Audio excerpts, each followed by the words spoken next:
Zeb Wells and John Romita Jr. return as Tombstone and the Rose begin a huge gang war that spirals out of control, threatening all of New York City, and it's all Spider-Man's fault. Zeb Wells returns to Spider-Man with a new #1 that continues a lot of the plot points left over and set up in Wells, Ziegler, Ahmed, and Thompson's tenure on the book in the recent Beyond saga. Thanks to this, I don't necessarily think this new #1 is as reader friendly as they would have you to believe. Sure, you could probably pick it up, but there's a lot of stuff here that's going on with the characters, specifically Peter, that you'd probably want to get caught up on. The crux of Peter's character this issue was all based on things that happened in the previous run, and as someone who was kept up to date on the goings on in that book, I do like the continued idea of Peter dodging some of his responsibility and always trying to get around it. He's always trying to find that one thing to stop him from going to crime fight. He's always got an excuse for something, and that's something I quite enjoyed from that Nick Spencer Zeb Wells transition period before the Beyond stuff kicked in. And it's great Wells is keeping it going here and exploring how Peter has pushed away literally everyone who ever knew him and loved him or ever called him a friend. After multiple runs with characters like the Green Goblin or Doc Ock returning in some big way and some big revelation happening to Peter's life, I think it's rather refreshing to have Tombstone and the Rose be the main adversaries of this book so far, kinda returning the book to a more street level crime roots, and it's probably for the best. The Rose sticking around is fantastic, and Zdarsky's Devil's Reign and everything that transpired in that event being the base of what's happening here with this whole crime wave is really great and makes that event feel even bigger than it was, since its effects are still being felt and dealt with.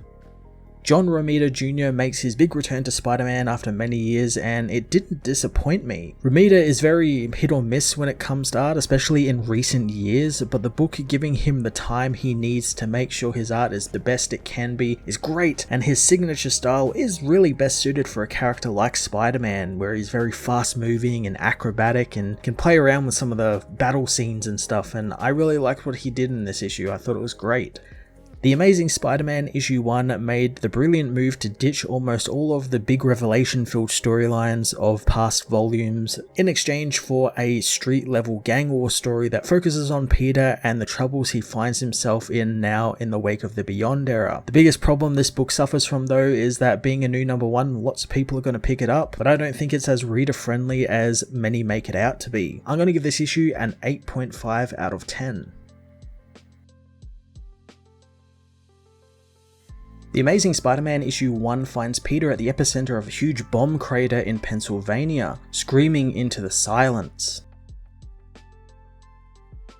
6 months later, the tired Peter tries to explain himself to Aunt May, but she knows she cannot be lied to again, realizing something happened to him and he won't tell her what. She knew he always had his secrets and kept them from her, but whatever it was, it seemed to make him happy, so she told herself it was okay. May knows that this is different and she does believe Peter, but that's the problem since she always believes him and it hurts to listen to him lie now. She hopes that he will come to the dinner on Saturday night, but won't hold her breath. Later, as Peter returns home, he is met by a man who wishes to discuss his bill from his stay at the McCarthy Medical Center. Peter knows he's the one who called May, but the man refuses to say if he did, knowing someone has to take responsibility for this balance. Peter says that she doesn't have any money and for the man to not call her again, but the man has no idea what he is talking about, knowing he will be seeing Peter again. Inside, Peter meets with Randy outside of his apartment, and the man wants to know where he disappeared to since he's been paying rent on an apartment he doesn't even live in anymore and has been dealing with all his calls. Peter wants to know what he wants, so Randy says that since he doesn't have any interest in his friends, he wants to let Peter know that him and Janice are great. So great in fact that he's going to ask her to marry him. Peter thinks that's great, but blows his friend off wanting to get inside, but Randy wonders if that's all Peter has to say, saying that he's going to ask Janice's father for permission, and since he's a murderer, he wants Peter to call in during the dinner to make sure he's okay. Peter says that he will do it, shutting the door on Randy as Randy yells to Peter something isn't right about him and he needs help.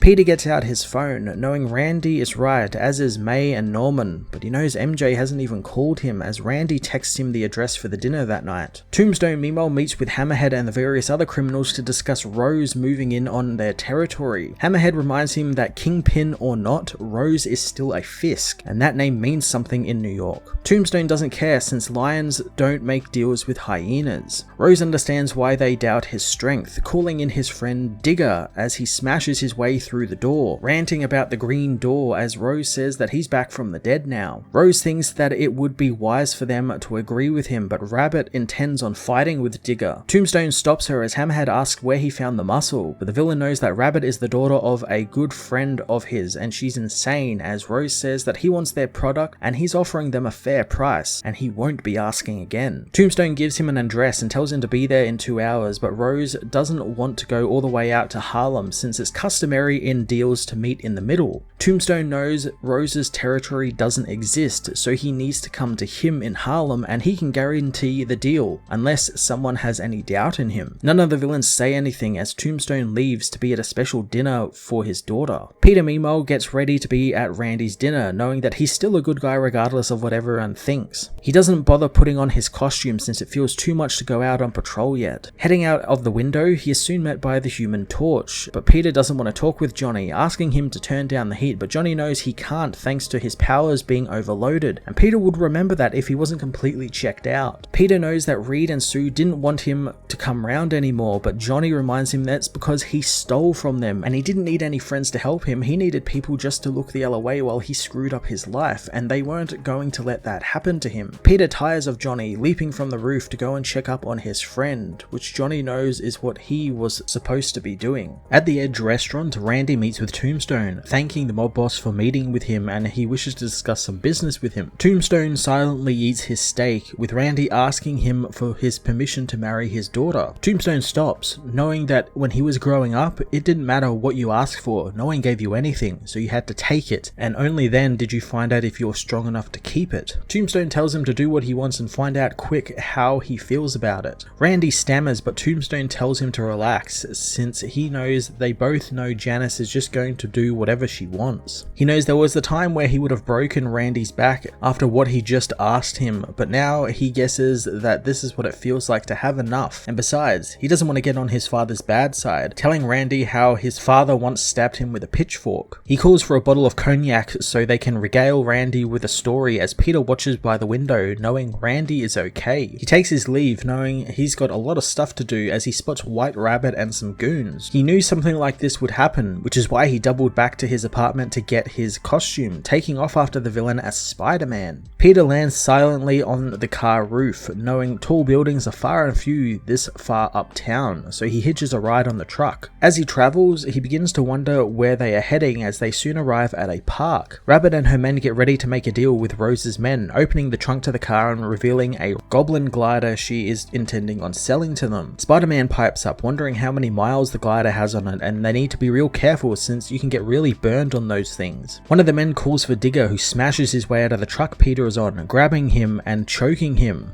telling him it's been a long time coming. Peter realizes he's only got about 5 seconds before he passes out, so he snaps off Digger's undead fingers. Spider-Man knows that he was being choked, but Digger doesn't care since Rose said last time Spider-Man killed him, but Peter knows that was wrong, and he wore the villain out and he just melted away, so there is a distinction. Digger becomes frustrated as Rose's people try and take the glider and stiff Rabbit out of her money. The gangs open fire on one another as Digger upends the truck, throwing it at Rabbit's men. Spider-Man grabs the men and Rabbit and pulls them out of the way as the truck explodes. Rabbit intends to leave, knowing it's been a tough day for Kareem, one of the men who is now trapped in the burning car. Spider-Man rushes to save him, as Digger tells his men that they need to go, but they want to stay and deal with Rabbit once and for all. But the villain knows he doesn't want to wear himself out and melt again. Spider-Man pulls Kareem from the wreckage, coughing as he tells Rabbit that she isn't going anywhere. Rabbit, however, knows that the cops are coming, and after what Bullseye did, they are just as liable to arrest him as they are her. Spider-Man knows that she is right, offering her some webbing before he leaves. He webs the villain to the car, leaving Kareem to try and get her off as Spider-Man asks where Digger is going. Since no one's going to talk with him, he covertly puts a tracker on her car, taking off and deciding to find him himself. 4 hours later, Spider-Man returns home, having not found Digger anywhere in the city. Peter crashes on the bed, pulling his mask off and getting his phone out to call MJ. MJ answers, quietly telling him he has to stop doing this, but but Peter tries to talk with her and convince her to stay, but MJ demands that he not call again, hanging up the phone. In Harlem, Tombstone tells Hammerhead that he doesn't care how much he lost since Spider-Man's force majeure, meaning neither of them was at fault for this. Hammerhead reminds him that he guaranteed them all that their meeting would go off without a hitch, and now Rose is telling everyone he can't run his territory. Tombstone knows that he's looking for an excuse to make a move for his territory, but Hammerhead knows that Rose has an excuse and the other bosses don't want to get involved. Tombstone knows that Hammerhead also made a deal, telling him to get some sleep as he heads back inside, pouring himself another drink as he begins to smell something. The building suddenly explodes as Digger and his men watch from the car, with the villain telling his men to relax about the size of the explosion since Rose wanted it loud. He eats a red rose, which was meant to be left behind at the scene, apologizing to his men as he spits the chewed out flower petals onto the ground in front of the building, telling them that he'll see them later at the office. Tombstone meanwhile survives the explosion along with his cat, as the next day Peter gets himself out of bed at 10:30 to look for a job and fight some crime. He dodges the collection guy out front of his building but still misses his job interview, deciding he'll go and fight crime after he eats. He continues to push back fighting crime as he decides to go for a walk, and soon he finds himself out in the rain in front of MJ's place, wishing that he had a good reason to be there. Tombstone appears in his limo, telling Peter to get in the car and out of the rain. Peter hopes that the villain isn't going to threaten his life since he picked the wrong night for this, but Tombstone knows that Peter is friends with Spider-Man. He reveals that the Rose blew up his house and they are going to war, so Peter needs to get Spider-Man a message. Peter knows that Spider-Man won't want to team with him, but Tombstone tells him about his deal with Rose, and he wants Spider-Man to know that this war that's about to erupt is all his fault. Peter thinks that this is some type of guilt trip for Spider-Man, but Tombstone wants him to tell the hero how stupid his heroing is and that this is now his personal project, and he'll teach Spider-Man how the world really works, and when he's finished, he's going to have nothing left. Peter laughs in the villain's face, knowing that Spider-Man was telling him just the other day that he doesn't have a lot going on and he's been dying for something to do, knowing the hero is going to love it. Tombstone thinks that Peter is a weirdo, telling him to get out of his car. Peter leaves, knowing it's good he's got a job after all, as he heads back into the rain-soaked streets. MJ meanwhile watches Peter leave as Paul comes to see her, assuring him that she is good, but the man knows she needs to be better than good as her kids run into the room, hugging their mother. Paul wonders if he should go and get their Stark pads to give MJ a moment, but MJ knows that everything is great now.